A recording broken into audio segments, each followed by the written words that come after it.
जा जा कबूतर जा जा जा कबूतर जा जा जा कबूतर जा जा जा। पहले प्यार की पहली चिट्ठी हो, पहले प्यार की पहली चिट्ठी साजन को दिया। कबूतर जा जा जा कबूतर जा जा जा कबूतर जा जा जा कबूतर जा जा जा। किसी समय संदेशों का आदान प्रदान करने के लिए लोग कबूतरों का उपयोग करते थे। कबूतर पालते थे और कबूतर एक दूसरे को दे दिया करते थे, और जब चिट्ठी भेजना होता था तो उस कबूतर के माध्यम से एक दूसरों के पास संदेश भेजा करते थे। इंटरनेट की सुविधा जब से बढ़ी है तो लोगों को संदेश एक दूसरे को भेजने के लिए पोस्ट ऑफिस की या डाक विभाग की ज़रूरत बहुत कम पड़ने लगी। लोग पोस्ट ऑफिस आना लगभग बंद कर दिए, जिससे जो संदेश भेजना होता था वो व्हाट्सएप, फेसबुक या संचार के जो अन्य माध्यम हैं उससे वो अपने संदेश आदान प्रदान कर लेते हैं। यहाँ तक कि लाइव एक दूसरे को देख भी सकते हैं। किंतु जब से कोरोना हुआ इस समय डाक विभाग में कुछ ज़्यादा भीड़ देखने को मिलने लगी थी। वजह है जो विद्यार्थी, जो कॉलेज के बच्चे हैं वो ऑनलाइन एग्ज़ाम दिला रहे हैं, घर से आंसर शीट फिल कर रहे हैं, आंसर शीट जमा कर रहे हैं, और वो पोस्ट ऑफिस में आके उसको स्पीड पोस्ट से रजिस्टर्ड कर रहे हैं। डाक विभाग की लचर कार्य प्रणाली कहें या दूर संचार विभाग की लचर कार्य प्रणाली कहें, यहाँ हम दोनों को जिम्मेदार मानते हैं।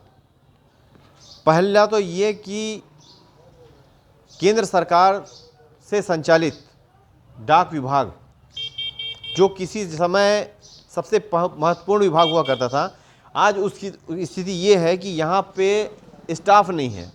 आप देख सकते हैं सिर्फ एक भाई साहब बैठे हुए हैं, हम उनसे पूछेंगे किस पद में हैं, बाकी सामने में काउंटर बंद हो चुका है। पर स्थिति आज डाक विभाग की बदतर हो चुकी है। डाक विभाग के जितने संचालन हो रहे हैं वो हो रहे हैं इंटरनेट के माध्यम से, और इंटरनेट की सुविधा प्रदान करने की वाली कंपनी BSNL, उसका उपयोग इस विभाग, इस संस्था में या इस पोस्ट ऑफिस में, उप डाकघर में किया जाता है। कल हम यहाँ पे आए, कुछ बच्चियाँ यहाँ पे आई थी अपने आंसर शीट जमा करने के लिए।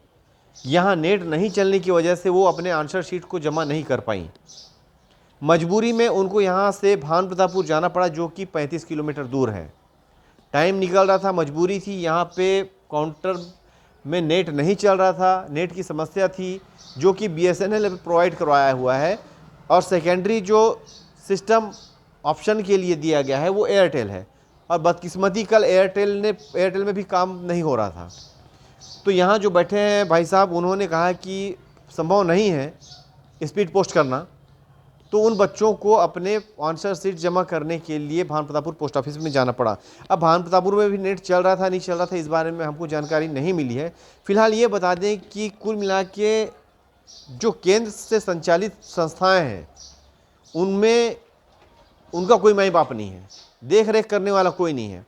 सालों से यहाँ पे हम पूछते आ रहे हैं पोस्टल ऑर्डर 10 रुपये के, 20 रुपये के पोस्टल ऑर्डर उपलब्ध यहाँ नहीं मिलेंगे आपको। ज़रूरी जो दस्तावेज आपको चाहिए वो ऑफिस में नहीं मिलेंगे। यहाँ तक कि आप कांकेर चले जाइए, कांकेर के मुख्य ऑफिस में चले जाइए, वहाँ पे भी 10 रुपये के पोस्टल ऑर्डर आपको नहीं है मिल रहे हैं। मतलब केंद्र सरकार ने 10 रुपये के पोस्टल ऑर्डर छापना बंद कर दिया है। अब इसकी वजह क्या है, उस वजह में हम जानना नहीं चाहेंगे, वजह बहुत लंबी है।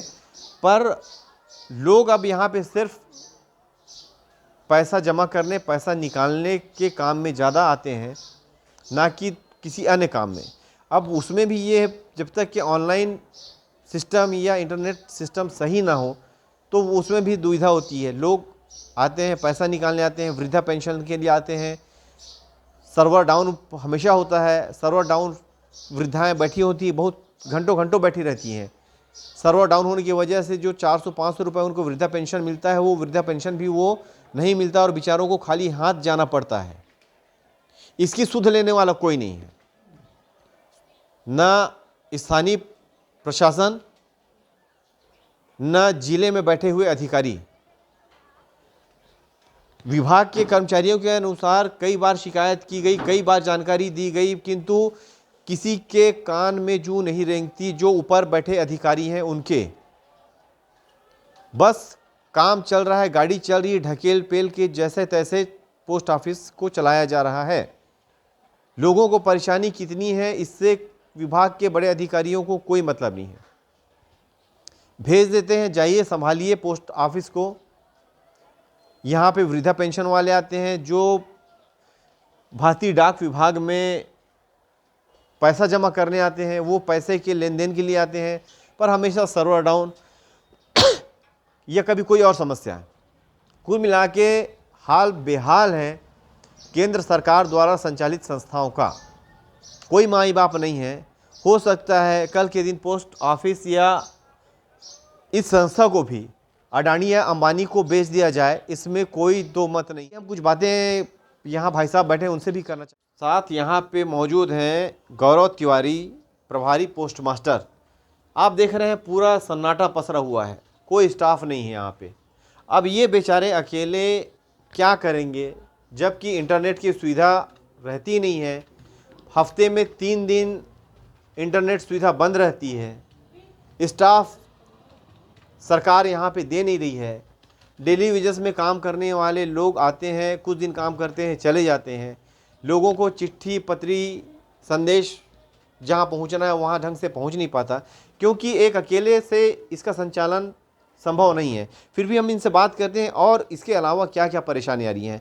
तिवारी जी ये बताइए कि यहाँ पे कितने स्टाफ हैं अभी रेगुलर स्टाफ? रेगुलर स्टाफ मैं ही हूँ बस एक। अब सुनिए आप, रेगुलर स्टाफ ये अकेले हैं।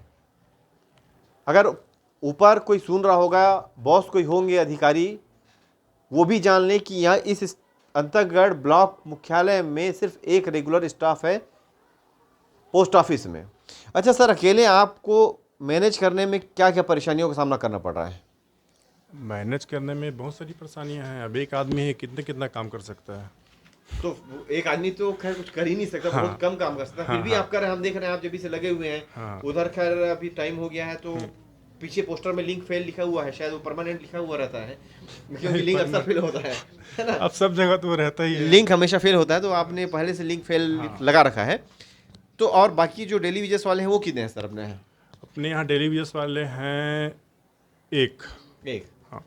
और जो डिस्ट्रीब्यूट करता है वो भी क्या बोलना चाहिए, डेली वेजेस में ही है एक तरीके से देखा जाए तो। जीडीएस बोलते हैं उनको। वो भी एक है। हाँ। अब सोचिए 3 का स्टाफ, 1 रेगुलर, 2 डेली वेजेस। अब आप हाल समझ सकते हैं पोस्ट ऑफिस अंतागढ़ का लोगों को कितनी परेशानी हो रही, कितनी दिक्कत हो रही है। सरकार को मतलब नहीं है, स्थानीय प्रशासन को मतलब नहीं है, स्थानीय जनप्रतिनिधि को मतलब नहीं है। स्थानीय जनप्रतिनिधियों की जिम्मेदारी है कि इन सब विषयों को लेके संबंधित अधिकारियों से बात करे, मगर बात करेगा कौन? बात करेगा कौन? लोगों की तकलीफ़ों से वास्ता किसका है? चुनाव आने वाला है बहुत जल्द, शायद उस समय इस समस्या का समाधान हो, या फ़ोन करके अधिकारियों से यहाँ के जनप्रतिनिधि बात करें। खासकर अभी जो कोरोना के बाद से बच्चों को परेशानी हो रही है अपने उत्तर पुस्तिका को जमा करने में, मैं निवेदन करूँगा यहाँ के अधिकारी, उच्चाधिकारी कांकेर ज़िले में जो बैठे हैं उनसे, कलेक्टर महोदय से, हमारे यहाँ के जनप्रतिनिधि से, कि वो इस विषय पे ध्यान दें और कम से कम उतनी सुविधा तो दें, कम से कम उतनी सुविधा दो कि बच्चे अपने आंसर शीट को सही जगह भेज सकें। मैं कैमरा पर्सन अलका गर्ग के साथ पोल खोल बिंदास बोल के लिए जावेद।